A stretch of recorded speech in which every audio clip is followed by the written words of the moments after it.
إن الحمد لله نحمده ونستعينه ونستغفره ونعوذ بالله من شرور أنفسنا ومن سيئات أعمالنا. من يهده الله فلا مضل له ومن يضلل فلا هادي له. وأشهد أن لا إله إلا الله وحده لا شريك له وأشهد أن محمدا عبده ورسوله. اللهم صل على محمد وعلى آل محمد كما صليت على إبراهيم وعلى آل إبراهيم إنك حميد مجيد.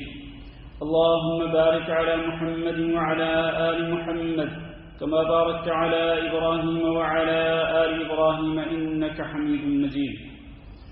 أما بعد فإن خير الحديث كتاب الله وخير الهدي هدي محمد صلى الله عليه وسلم وشر الأمور محدثاتها وكل محدثة بدعة وكل بدعة ضلالة وكل ضلالة في النار. أعوذ بالله من الشيطان الرجيم. يا أيها الذين آمنوا اتقوا الله حق تقاته ولا تموتن إلا وأنتم مسلمون. يا أيها الناس اتقوا ربكم الذي خلقكم من نفس واحدة وخلق منها زوجها وبث منهما رجالا كثيرا ونساء واتقوا الله الذي تساءلون به والأرحام إن الله كان عليكم رقيبا. يا أيها الذين آمنوا اتقوا الله وقولوا قولا سديدا يصلح لكم أعمالكم ويغفر لكم ذنوبكم ومن يطع الله ورسوله فقد فاز فوزا عظيما.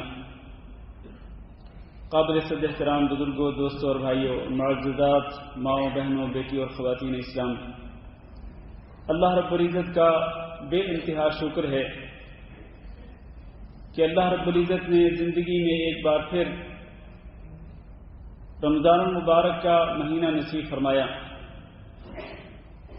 یہ مہینہ وہ مہینہ ہے کہ جس کا نام لے کر اللہ رب العزت نے قرآن مجید کے اندر ذکر کیا. قرآن مجید میں اگر آپ غور کریں تو کسی بھی مہینے کا نام ذکر نہیں کیا گیا، صرف ایک ہی مہینے کا نام ذکر کیا گیا.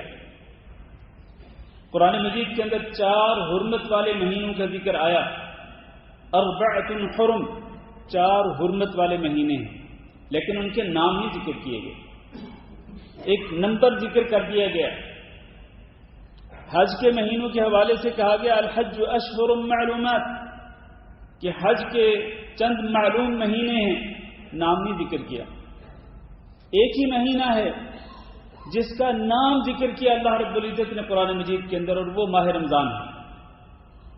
شہر رمضان الذی انزل فیہ القرآن، رمضان کا مہینہ وہ مہینہ ہے کہ جس میں قرآن مجید کو نازل کیا گیا.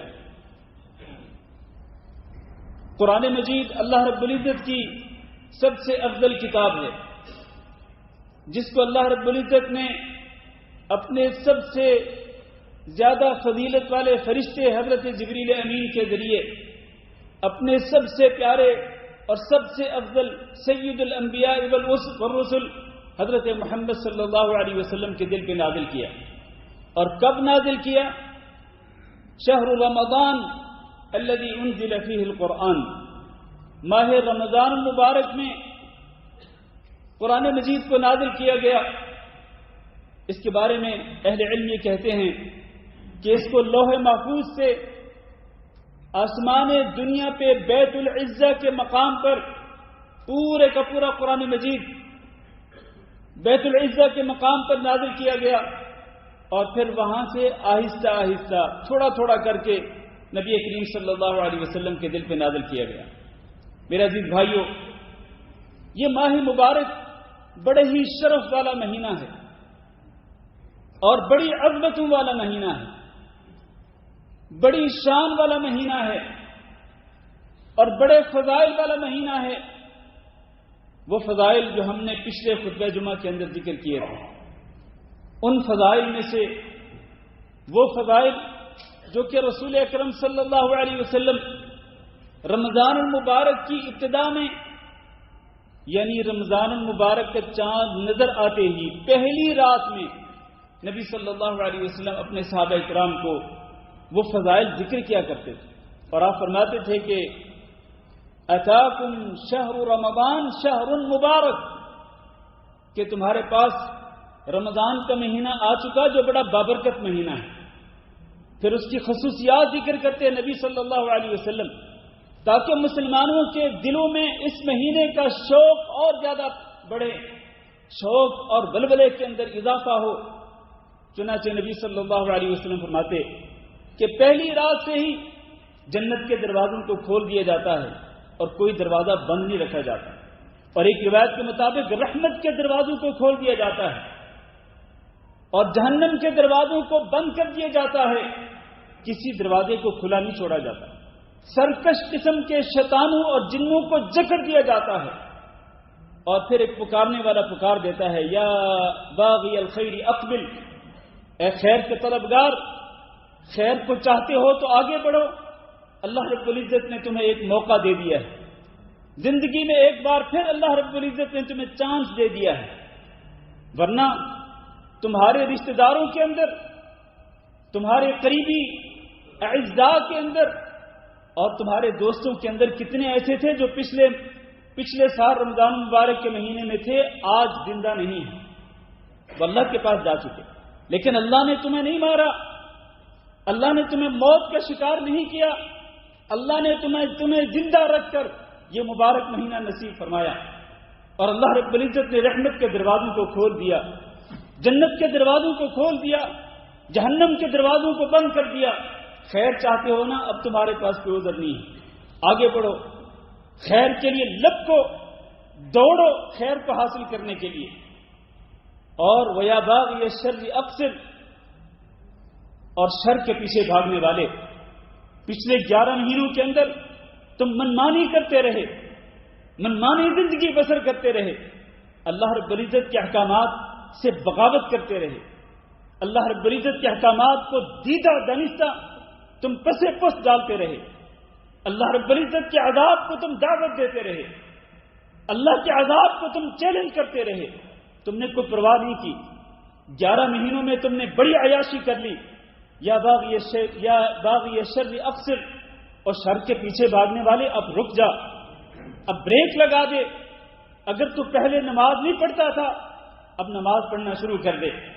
اگر تو پہلے لین دین کے معاملات کے اندر جھوٹ بولتا تھا، لوگوں سے فراڈ کرتا تھا، اب جھوٹ بولنا بند کر دے، فراڈ کرنا چھوڑ دے، ملاوٹ کرنا چھوڑ دے، رشوت کا لین دین چھوڑ دے، خیانت کرنا چھوڑ دے، غیبت کرنا چھوڑ دے، اور چغل خوری کرنا چھوڑ دے۔ المہم یہ ہے کہ جتنی برائیاں تمہارے اندر تھیں اور جو برائیاں تو دیدہ دانستہ کیا کرتا تھا، اب تو بریک لگا دے۔ یا باغی الشر اقصر، رک جا۔ اور میرے بھائیوں، اگر ایک بندہ رمضان کا مبارک مہینہ پانے کے باوجود برائیوں سے بریک نہیں لگاتا اور وہ اپنی روٹین پہ ہی چلتا رہتا ہے، جس طرح وہ پہلے گانے سنتا تھا وہ آج بھی گانے سنتا ہے، جس طرح وہ پہلے فلمیں دیکھتا تھا وہ آج بھی فلمیں دیکھتا ہے، جس طرح وہ پہلے ٹی وی کا ریموٹ اپنے ہاتھ میں لے کر اپنی مرضی سے وہ ٹی وی چینل تبدیل کر کے بے حیائی اور بغیرتی اور بے شرمی والے مناظر دیکھا کرتا تھا، وہ آج بھی دیکھتا ہے۔ اس کی روٹین میں کوئی تبدیلی نہیں آئی۔ اس کو سمجھ لینا چاہیے کہ اس نے رمضان المبارک میں روزوں کی فرضیت کا مقصد حاصل نہیں کیا، اور مقصد حاصل نہیں ہوا تو چاہے وہ بھوکا رہے، چاہے وہ پیاسا رہے، وہ روزہ رکھ کر بھی ناکام اور خاسر اور خائب ہو، اس کو کوئی فائدہ نہیں ہوگا رمضان المبارک کے مہینے کا۔ جبکہ یہ بات معلوم ہے میرے عزیز بھائیوں کہ یہ ماہ مبارک مغفرت کا مہینہ ہے، یعنی اپنے گناہوں کی بخشش کا مہینہ ہے۔ اگر ایک بندہ اس ماہ مبارک کو پانے کے باوجود اپنے گناہوں کو نہیں بخشواتا اور اپنی پرانی روٹین کے مطابق ہی چلتا رہتا ہے، اس سے بڑا بدبخت اور محروم انسان کوئی نہیں۔ یہی وجہ ہے کہ رسول اکرم صلی اللہ علیہ وسلم نے وہ ممبر کی سیڑھیوں پر چڑھتے ہوئے 3 بار آمین آمین آمین کہا تھا، اور جب صحابہ کرام نے پوچھا تو نبی صلی اللہ علیہ وسلم نے اس کی وضاحت کی تھی۔ ان 3 باتوں میں سے ایک یہ کہ من ادرک رمضان فلم یغفر له فابعده اللہ، جبریل امین نے یہ بددعا کرتے ہوئے کہا کہ جو شخص رمضان کا مہینہ پالے اور پھر اس کے گناہوں کی بخشش نہ ہو، فلم یغفر لہ، اس کے گناہوں کی بخشش نہ ہو، فابعدہ اللہ رب العزت اس کو اپنی رحمت سے دور کر دے، اللہ اس کو اپنی رحمت سے دھتکار دے۔ یہ بددعا کی جبریل امین نے، اور میں محمد صلی اللہ علیہ وسلم نے جبریل امین کی بددعا پہ آمین کہا۔ اس سے آپ اندازہ کر سکتے ہیں کہ اس سے بڑا بد نصیب کون ہو سکتا ہے۔ رمضان کا مہینہ پا کر بھی مغفرت نہیں کروا سکا، جبکہ اللہ کے رسول صلی اللہ علیہ وسلم نے ارشاد فرمایا من صام رمضان ایمانا واحتسابا غفر له ما تقدم من ذنبه، جو شخص رمضان مبارک کے روزے رکھے اس طرح ایمان کے ساتھ، یعنی اللہ رب العزت پر ایمان، اللہ کی توحید خالص پر ایمان، اللہ رب العزت نے رمضان کے روزوں پر جو اجر و ثواب رکھا ہے اس پر یہ مکمل یقین رکھتے ہوئے اور اللہ تعالیٰ سے اجر و ثواب طلب کرنے کی خاطر جس نے پورے رمضان کے روزے رکھے، غفر له ما تقدم من ذنبه، اس کے پچھلے تمام گناہوں کو معاف کر دیا جائے۔ من قام رمضان، اسی طرح جو شخص رمضان کا یعنی پورے رمضان کا قیام کرتا ہے، پورے رمضان میں وہ رات کو نفل نماز ادا کرتا ہے جس کو ہم نماز تراویح بھی کہتے ہیں، اور اسی کو نماز تہجد بھی کہا جاتا ہے، پورا رمضان ایمان کے ساتھ اور صرف اللہ کی رضا کی خاطر قیام کرتا رہا، اللہ اس کے پچھلے تمام گناہوں کو معاف کر دیتا ہے۔ ومن قام لیلۃ القدر، اور جو لیلۃ القدر کا قیام کرتا ہے ایمان کے ساتھ اور اسی طرح اللہ تعالیٰ سے اجر و ثواب کو پانے کی خاطر، اس کے بھی پچھلے تمام گناہوں کو معاف کر دیا جاتا ہے۔ یہ مغفرت کا مہینہ ہے، اور مغفرت آپ کو خود پکارتی ہے، اللہ خود آپ کو پکارتا ہے کہ آؤ آگے بڑھو، میں تمہارے گناہوں کو معاف کرنے کے لیے تیار ہوں، بس شرط یہ ہے کہ تم سچے دل کے ساتھ توبہ کر لو، اللہ تعالیٰ سے معافی مانگ لو۔ اللہ تعالیٰ تو خود پکار کے کہتا ہے یا عبادی الذین اسرفوا علی انفسہم لا تقنطوا من رحمت اللہ، اے میرے وہ بندو جنہوں نے اپنی جانوں پہ ظلم کر لیا، پچھلے 11 مہینے مسلسل گناہ کرتے کرتے تم نے اپنی جانوں پہ ظلم کیا، میرے وہ بندو جو اپنی جانوں پہ ظلم کرتے رہے گناہ کر کے، لا تقنطوا من رحمت اللہ، اللہ رب العزت کی رحمت سے، رحمت باری تعالی سے مایوس نہ ہو۔ ان اللہ یغفر الذنوب جميعا، اللہ تعالیٰ تو سارے گناہوں کو معاف کر دیتا ہے۔ انہ هو الغفور الرحیم، وہ تو ہے ہی معاف کرنے والا اور بڑا ہی مہربان ہے۔ تو اس لیے میرے بھائیوں، ہمیں اس میں فکر کرنی چاہیے کہ رمضان المبارک کا مہینہ نہ گزرنے پائے جب تک کہ ہمارے گناہوں کی بخشش نہ ہو جائے، ورنہ ہم سے زیادہ بد نصیب اور بدبخت کوئی نہیں ہو۔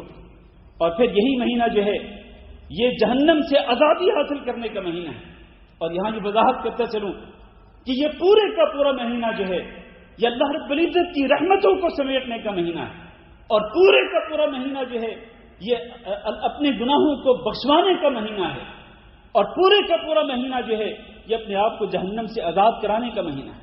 ایسا نہیں ہے کہ ایک عشرہ جو ہے وہ تو ہے رحمت باری تعالیٰ کا، اور دوسرا عشرہ جو ہے وہ ہے مغفرت کا، اور تیسرا عشرہ جو ہے وہ ہے جہنم سے آزادی کا۔ یہ خرافات ہیں جو لوگوں نے آج ہمارے معاشرے کے اندر پھیلا دی، جھوٹی خرافات ہیں، من گھڑت اپنی طرف سے گھڑی ہوئی کہانیاں ہیں جو لوگوں نے پھیلا دی، ورنہ رمضان کی پہلی گھڑی سے ہی رحمت بھی، اللہ رب العزت کی رحمت کے دروازے کھول دیے جاتے ہیں، اور مغفرت کے لیے بھی آپ کو پکارا جاتا ہے کہ آؤ تمہارے گناہ معاف کر دیے جائیں گے۔ اور جہنم سے آزادی کے بارے میں نبی کریم صلی اللہ علیہ وسلم نے ارشاد فرمایا کہ وَلِلَّهِ عُتَقَاءُ مِنَ النَّارِ وَذَلِكَ كُلَّ لَيْلَةٍ، کہ اللہ رب العزت رمضان کی ہر رات، اور یہ حدیث نبی صلی اللہ علیہ وسلم رمضان کے شروع میں پہلی رات میں ہی ارشاد فرماتے کہ اللہ رب العزت رمضان کی ہر رات اپنے بہت سارے بندوں کو جہنم کی آگ سے آزادی کا پروانہ عطا کر دیتا ہے ہر رات کے اندر۔ لہذا پورے کا پورا مہینہ جہنم کی آگ سے آزادی حاصل کرنے کا مہینہ ہے۔ تو میرے بھائیوں، کمر بستہ ہو جاؤ، اگر اب تک ہم کمر بستہ نہیں ہوئے، اگر اب تک ہم مستعد نہیں ہوئے یہ فضائل حاصل کرنے کے لیے، اپنے گناہوں کو بخشوانے کے لیے، سچی توبہ کرنے کے لیے، اور جہنم کی آگ سے آزادی حاصل کرنے کے لیے، اگر اب تک ہم سستی کا شکار ہیں تو اب سے ہمیں کمر بستہ ہو جانا چاہیے، مستعد ہو جانا چاہیے۔ اور میرے بھائیوں، یہ بات یاد رکھیں کہ رمضان مبارک کے اندر سب سے اہم ترین عمل جو ہے وہ رمضان مبارک کے روزے رکھنا ہے، اس لیے کہ اللہ رب العزت نے رمضان مبارک کے روزوں کو فرض کیا ہے۔ اللہ نے فرمایا یا ایھا الذین آمنوا کتب علیکم الصیام، اے ایمان والو تم پہ روزے فرض کیے گئے ہیں جس طرح تم سے پہلے لوگوں پہ بھی فرض کیے گئے تھے۔ لہذا وہ شخص جو کہ مسلمان ہو، عاقل ہو، بالغ ہو، اور وہ تندرست ہو، اور وہ مقیم ہو، اور اس کے اندر کوئی رکاوٹ نہ ہو، 6 شرطوں کے ساتھ، جو مسلمان ہو، عاقل ہو، بالغ ہو، صحت مند ہو، مقیم ہو، مسافر نہ ہو، کیونکہ سفر کے اندر روزہ چھوڑنے کی اجازت ہے۔ اگر صحت مند ہو، مریض ہو تو اس کو بھی روزہ چھوڑنے کی اجازت ہے۔ تو یہ 5 شرطیں، اور کوئی رکاوٹ نہ ہو جو کہ عام طور پر خواتین کو رکاوٹ پیش آتی ہے۔ ان 6 شرطوں کے ساتھ روزے فرض کیے گئے۔ لہذا یہ فرض روزے ہر اس انسان کو رکھنے ہیں جو کہ مکلف ہے، جو کہ اللہ رب العزت کی طرف سے پابند کیا گیا ہے۔ اور یاد رکھیں، اگر کوئی شخص بغیر کسی شرعی عذر کے روزہ ترک کرتا ہے، روزہ چھوڑتا ہے، تو اس کے بارے میں نبی کریم صلی اللہ علیہ وسلم نے ارشاد فرمایا کہ مجھے خواب میں دکھلایا گیا، 2 فرشتے آئے، مجھے میرا ہاتھ پکڑ کے لے کے گئے، ایک دشوار گزار پہاڑی پر مجھے چڑھنے کا کہا۔ میں نے کہا میں اس پہ نہیں چڑھ سکوں گا۔ فرشتوں نے کہا ہم آپ کی ہیلپ کریں گے، آپ کو اوپر لے کے جائیں گے۔ آپ فرماتے ہیں پہاڑ کی چوٹی پہ گیا تو وہاں پر لوگوں کے رونے کی چیخ و پکار کی آوازیں سنی۔ میں نے پوچھا یہ کون بدبخت لوگ ہیں؟ نبی کریم صلی اللہ علیہ وسلم کو فرشتوں نے بتلایا کہ یہ وہ لوگ ہیں جن کو جہنم کے اندر عذاب دیا جا رہا ہے۔ اور پھر آپ فرماتے ہیں میں نے دیکھا کئی لوگ ایسے ہیں جن کو الٹا لٹکایا گیا ہے، جن کا سر نیچے اور ٹانگیں اوپر الٹا لٹکایا گیا ہے، اور ان کی باچھیں جو ہیں وہ چیر دی گئی ہیں۔ میں نے پوچھا یہ کون بدبخت لوگ ہیں؟ اللہ کے رسول صلی اللہ علیہ وسلم کو فرشتوں نے بتلایا کہ یہ آپ کی امت کے وہ بدبخت لوگ ہیں کہ جو رمضان کے دنوں کے اندر کھاتے پیتے تھے، دنوں کے اندر انہیں روزہ توڑتے تھے، روزہ چھوڑتے تھے جان بوجھ کر بغیر کسی شرعی عذر کے، ان کو یہ عذاب دیا جا رہا ہے، اور یہ عذاب قبر کے اندر ہو رہا ہے، اور قیامت تک ان کو یہ عذاب دیا جاتا رہے گا والعیاذ باللہ۔ اس لیے میرے بھائیوں، اللہ سے ڈرو۔ آج لوگ ایسے ہی ہیلے بہانے بنا لیتے ہیں اور عذر تراش لیتے ہیں، عذر ہوتا نہیں لیکن عذر تراش لیتے ہیں۔ تو میرے بھائیوں، اللہ تعالیٰ تو جانتا ہے نا کہ کون معذور ہے اور کون معذور نہیں ہے، کس کے پاس حقیقت میں عذر ہے اور کس کے پاس حقیقت میں عذر نہیں ہے۔ اللہ تعالیٰ تو سب جانتا ہے، اللہ کو کوئی دھوکہ نہیں دے سکتا ہے۔ اس لیے بغیر کسی شرعی عذر کے روزہ مت چھوڑیں۔ اور اسی طرح یہاں کچھ مسائل بھی میں آپ کے سامنے ذکر کرتا چلوں جو کہ آج کے خطبہ جمعہ کا موضوع ہے۔ مسائل میں سے ایک مسئلہ یہ ہے کہ روزے کے 2 ارکان ہیں۔ جس طرح نماز کے ارکان ہوتے ہیں اور اسی طرح باقی کئی عبادات کے ارکان ہوتے ہیں، واجبات ہوتی ہیں، شرطیں ہوتی ہیں، آداب ہوتے ہیں، اسی طرح روزے کے بھی ارکان ہیں۔ روزے کے 2 ارکان کیا ہیں؟ ارکان میں سے پہلا رکن یہ ہے جو نبی صلی اللہ علیہ وسلم نے حدیث کے اندر بیان فرمایا کہ من لم یبیت النیۃ قبل الفجر فلا صیام له، کہ جو شخص فجر سے پہلے روزے کی نیت نہ کرے، یعنی رات کی گھڑیوں میں سے کسی بھی گھڑی میں وہ روزے کی نیت نہیں کرتا آنے والے دن کی، فلا صیام له، اس کا روزہ نہیں ہوگا۔ گویا کہ پہلا رکن کیا ہے؟ جس کا تعلق نیت کے ساتھ، اور نیت زبان کے ساتھ نہیں ہوتی ہے۔ وہ الفاظ جو کہ عام طور پر کیلنڈر کے اندر لکھے ہوتے ہیں یا انساکیہ کے اندر لکھے ہوتے ہیں، وہ الفاظ من گھڑت الفاظ ہیں۔ نیت کا تعلق اصل میں دل کے ساتھ ہے۔ آپ نے ارادہ کر لیا کہ آنے والے دن کا آپ نے روزہ رکھنا ہے، بس وہی نیت آپ کی کافی ہے، اس نیت کے بغیر روزہ نہیں ہوگا۔ اور دوسرا رکن یہ ہے کہ آپ صبح صادق سے لے کر غروب آفتاب تک آپ مکمل طور پر تمام کھانے پینے والی چیزوں سے اور روزہ توڑنے والی جتنی بھی چیزیں ہیں ان سے اجتناب کرنا، یہ بھی روزے کا رکن ہے۔ تو ان ارکان کے ساتھ اس عبادت کو مکمل کرنا چاہیے۔ اور یہاں یہ بھی بیان کرتا چلوں کہ کچھ اہل اعذار ہوتے ہیں جن کو اللہ رب العزت نے روزہ چھوڑنے کی اجازت دی ہے۔ اللہ نے قرآن مجید کے اندر ارشاد فرمایا فَمَنْ كَانَ مِنْكُمْ مَرِيضًا أَوْ عَلَى سَفَرٍ فَعِدَّةٌ مِّنْ أَيَّامٍ أُخَرَ، جو شخص مریض ہو یا مسافر ہو تو جتنے دن مریض رہا روزے نہیں رکھ سکا تو بعد میں روزے مکمل کر لے، قضا کر لے۔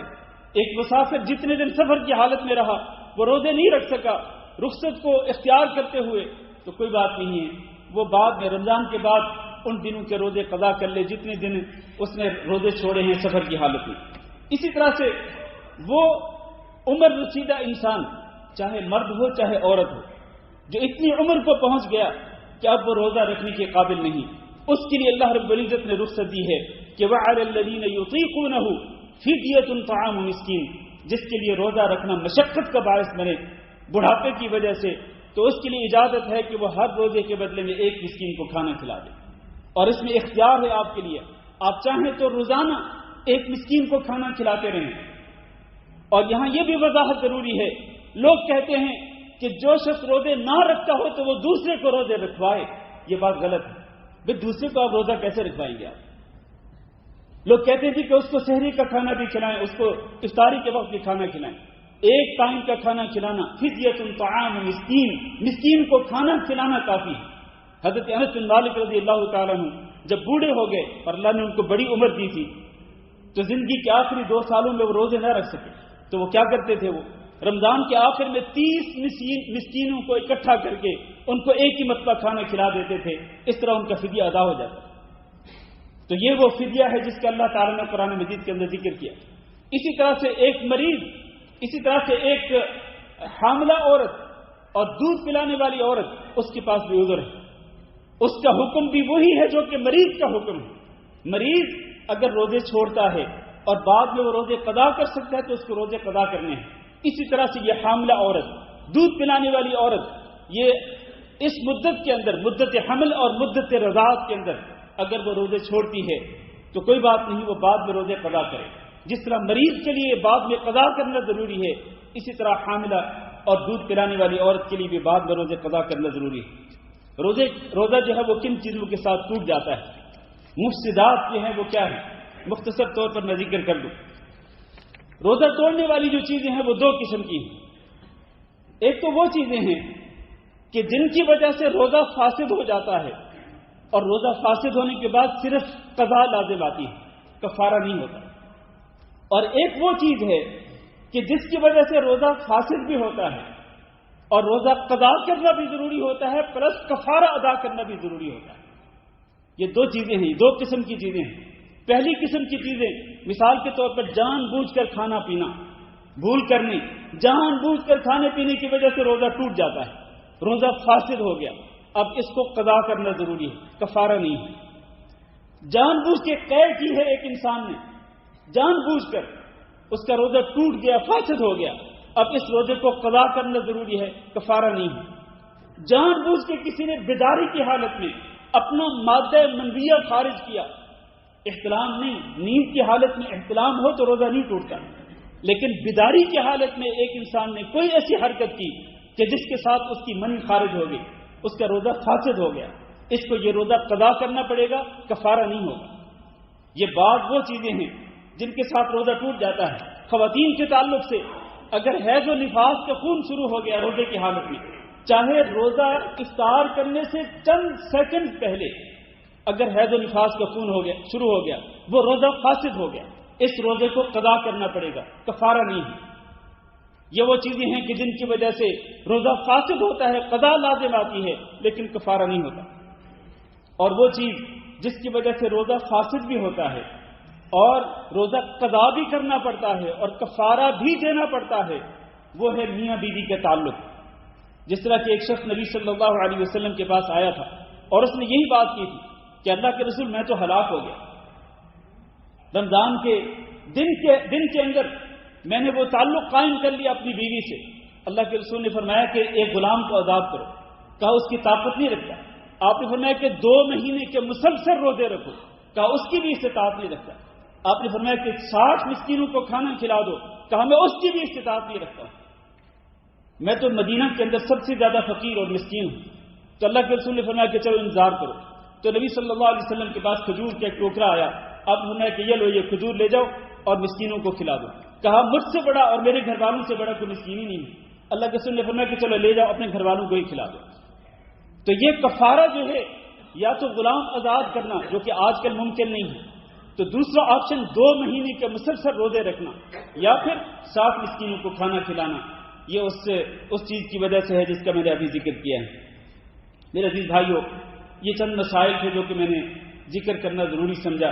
اللہ تعالیٰ سے التجا کرتے ہیں، اللہ رب العزت سے دعا کرتے ہیں انتہائی عاجزی کے ساتھ، انکساری کے ساتھ کہ اللہ رب العزت ہمارے روزے قبول فرمائے، ہمارا قیام قبول فرمائے، اور ہم قرآن مجید کی تلاوت کریں، یہ دیگر عبادات سر انجام دے۔ اللہ تعالی ہماری ہر عبادت کو شرف قبولیت سے نوازے، اور باقی مہینے میں بھی اللہ رب العزت ہمیں روزے رکھنے، قیام کرنے، تلاوت کرنے، سچی توبہ کرنے اور باقی عبادات کرنے کے اللہ رب العزت توفیق دے۔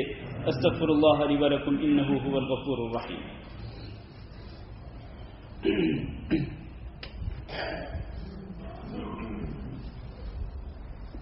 إن الحمد لله نحمده ونستعينه ونستغفره ونعوذ بالله من شرور أنفسنا ومن سيئات أعمالنا، من يهده الله فلا مضل له ومن يضلل فلا هادي له، وأشهد أن لا إله إلا الله وحده لا شريك له، وأشهد أن محمدا عبده ورسوله۔ اللهم صل على محمد وعلى آل محمد كما صليت على إبراهيم وعلى آل إبراهيم إنك حميد مجيد۔ اللهم بارك على محمد وعلى آل محمد كما باركت على إبراهيم وعلى آل إبراهيم إنك حميد مجيد۔ أما بعد، میرے عزیز بھائی اور دوستو، 3 مسئلے ذکر کروں گا اور آخر میں 2 تنبیہات۔ 3 مسئلے جو مجھے ذکر کرنے ہیں، ان میں سے پہلا مسئلہ ہے سحری کے حوالے سے، کہ روزہ دار کو چاہیے کہ وہ سحری کا بھی اہتمام کرے۔ نبی کریم صلی اللہ علیہ وسلم نے فرمایا تسحروا فإن فی السحور برکہ، کہ تم سحری ضرور کیا کرو، اس لیے کہ سحری کے اندر برکت ہے۔ ایک دوسری روایت کے اندر نبی صلی اللہ علیہ وسلم نے فرمایا کہ سحری کے لیے کچھ بھی نہ ملے انسان کو، پانی کے کچھ گھونٹ ہی مل رہے ہوں تو وہی گھونٹ ہی پی کر انسان سحری کر لے۔ اور اللہ کے رسول نے فرمایا فإن اللہ وملائکتہ یصلون علی المتسحرین، اللہ رب العزت رحمتیں بھیجتا ہے سحری کرنے والوں پر، اور اللہ کے جو فرشتے ہیں وہ سحری کرنے والوں کے لیے رحمت اور مغفرت کی دعا کرتے ہیں۔ یہ بہت بڑی فضیلت ہے جس کو حاصل کرنے کی کوشش کرنی چاہیے۔ سحری کا آخری وقت کون سا ہے؟ سحری کا آخری وقت اذان کا شروع ہونا ہے، یا آپ یوں کہہ سکتے ہیں صبح صادق۔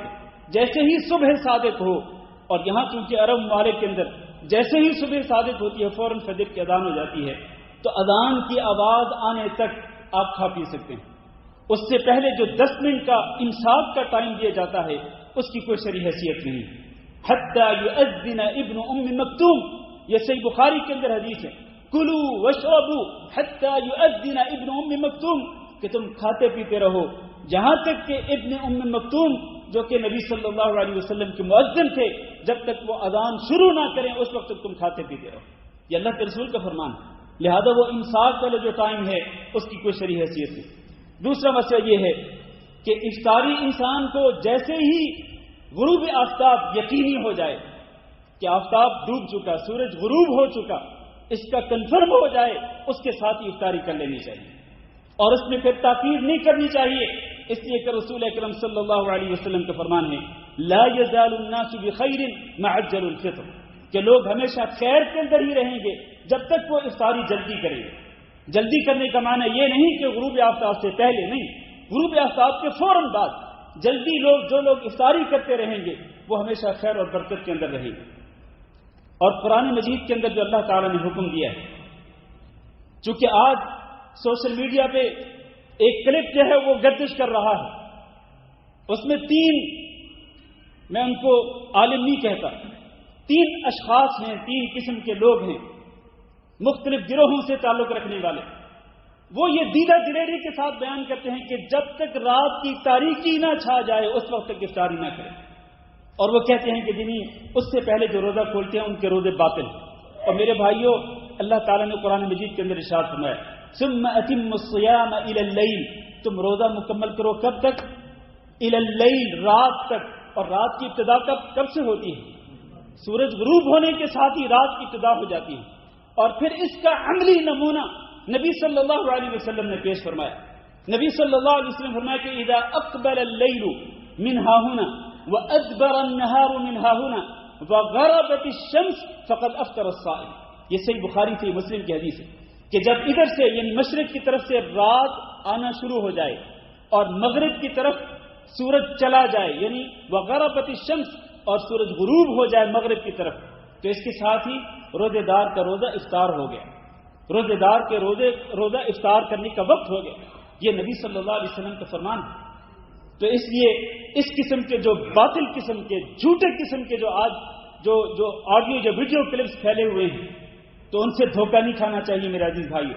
حقیقت یہی ہے کہ روزہ افطار کرنے کا صحیح ترین وقت جو ہے وہ وہی ہے کہ جیسے ہی سورج کا غروب ہونا متحقق ہو جائے, متأکد ہو جائے, کنفرم ہو جائے, اس کے ساتھ ہی روزہ افطار کر لینا چاہیے. تیسرا مسئلہ جو میں نے بیان کرنا وہ یہ ہے میرے عزیز بھائیو, روزہ صرف کھانا پینا چھوڑنے کا نام نہیں ہے, بلکہ حقیقت میں کھانے پینے کو چھوڑنے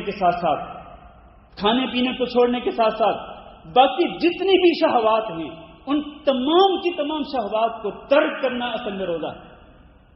اور ان شہوات کے اندر کیا ہے کہ آپ اپنی زبان کی حفاظت کریں, آپ اپنے کانوں کی حفاظت کریں, اور اسی طرح اپنے پورے جسم کو اللہ رب العزت کی نافرمانی سے بچائیں.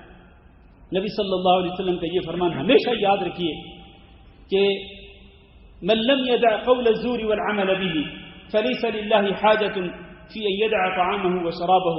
جو شخص روزے کی حالت میں بھوکا اور پیاسا رہ کر وہ جھوٹی بات کو نہیں چھوڑتا, جھوٹ پر عمل کرنے کو نہیں چھوڑتا, جہالت کو ترک نہیں کرتا, تو اس کے لیے کوئی ضرورت نہیں, اللہ کو کوئی ضرورت نہیں کہ وہ شخص بھوکا اور پیاسا رہے. اس لیے میرے بھائیو اپنی زبانوں کی حفاظت کریں, جھوٹ سے, غیبت سے, چغلخوری سے اپنی زبان کی حفاظت کریں. اپنے کانوں کی حفاظت کریں کہ کانوں میں موسیقی کی آواز نہ جانے پائے. روزے کی حالت میں موسیقی سننا ویسے بھی حرام ہے. اور اسی طرح اپنے پورے جسم کی حفاظت کریں.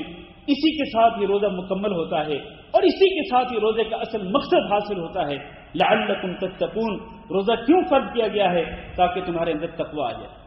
آخر میں 2 تنبیہات عرض کرنا چاہتا ہوں اور میں آپ سے آپ کی توجہ چاہوں گا.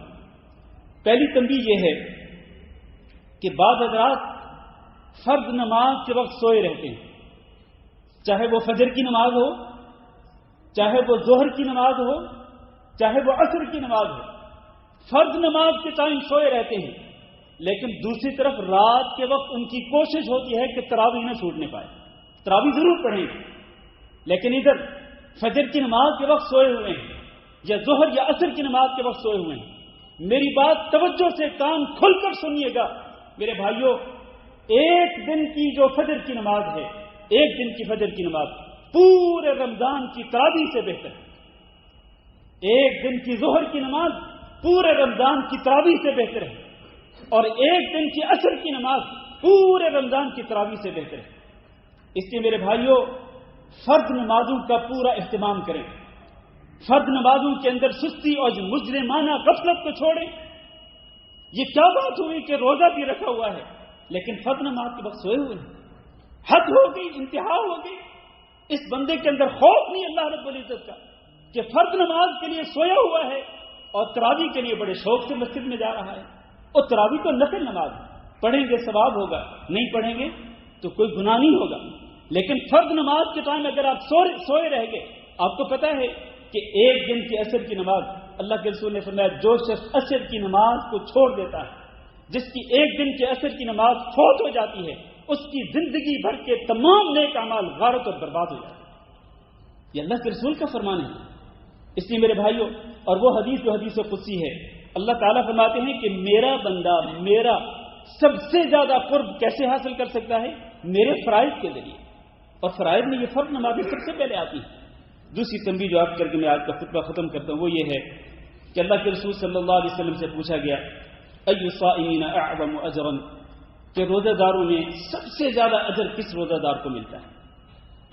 آپ سوچیں ذرا, سب سے زیادہ اجر و ثواب جو ہے روزہ داروں میں سے کس کو اجر و ثواب سب سے زیادہ ملتا ہے؟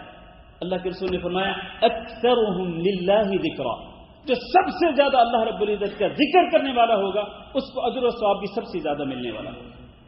اپنی زبانوں کو اللہ کے ذکر کے ساتھ کر رکھیے. اللہ تعالیٰ سے دعا کرتے ہیں کہ اللہ ہم سب کو اس کی توفیق دے. اللهم اغفر لنا وللمؤمنین والمؤمنات وللمسلمین والمسلمات الاحیاء منهم والاموات. اللهم انا نسألك العفو والعافية والمعافاة الدائمة في الدنيا والآخرة. اللهم فرج هم المهمومين ونفس كرب المكروبين واقض الدين عن المدينين واشف مرضانا ومرضى المسلمين. اللهم آمنا في أوطاننا واجعل هذا البلد آمنا مطمئنا وسائر بلاد المسلمين.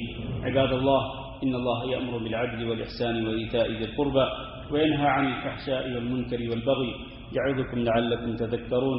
سبحان ربك رب العزة عما يصفون، وسلام على المرسلين، والحمد لله رب العالمين.